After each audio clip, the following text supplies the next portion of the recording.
బాలీవుడ్ లో బయోపిక్స్ ఒకప్పుడు హీరోల్ని హీరోయిన్ని కట్టెక్కించాయి.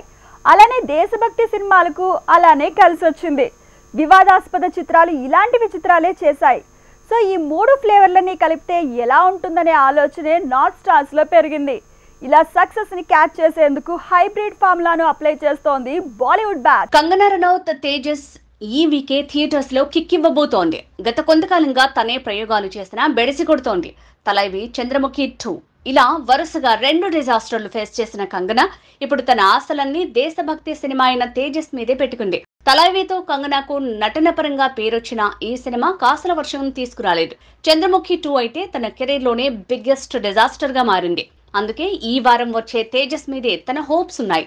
అంతేకాదు ఇటువైపు వార్ మూవీని నమ్ముకున్న కంగనా చేసిన మరో మూవీ ఎమర్జెన్సీకి కూడా వార్ ఫ్లేవర్ యాడ్ చేశారని తెలుస్తోంది. ఇక షాహిద్ కపూర్ తమ్ముడు ఇషాన్ కట్టర్ కూడా తన కెరీర్ కి వార్ మూవీతోనే రిపేర్లు చేసుకుంటున్నాడు. 1971 వార్ బ్యాక్డ్రాప్ తో తెరకెక్కిన పిప్పా డిసెంబర్ 2న రాబోతోంది. ఇలా బాలీవుడ్ స్టార్స్ అంతా వార్ రూట్ లోనే బాక్స్ ఆఫీస్ మీద దాడికి రెడీ అవుతున్నారు. హృతిక్ రోషన్ గత కొంతకాలంగా ఎన్ని జానర్స్ మార్చినా తన ఫేట్ మారట్లేదు.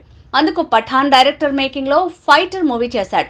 జనవరి 25న వరల్డ్ వైడ్ గా ఈ వార్ బేస్డ్ మూవీతో రాబోతున్నాడు. అక్షయ్ కుమార్ సక్సెస్ఫుల్ గా 6 ఫ్లాప్లతో డబుల్ హ్యాట్రిక్ సొంతం చేసుకున్న బాలీవుడ్ స్టార్. 2 ఏళ్లుగా ఇదే ఇబ్బందులతో ఢీలా పడ్డ తను కూడా వార్ జోన్ లోనే అడుగుపెట్టాడు. ఇండో పాక్ వార్ బ్యాక్డ్రాప్ తో స్కై ఫోర్స్ తో దండెత్తేందుకు సిద్ధమయ్యాడు. మొత్తానికి వార్ కాన్సెప్ట్స్ తో కిస్మత్ మార్చుకునే పనిలో ఉంది బాలీవుడ్ స్టార్స్ బ్యాచ్.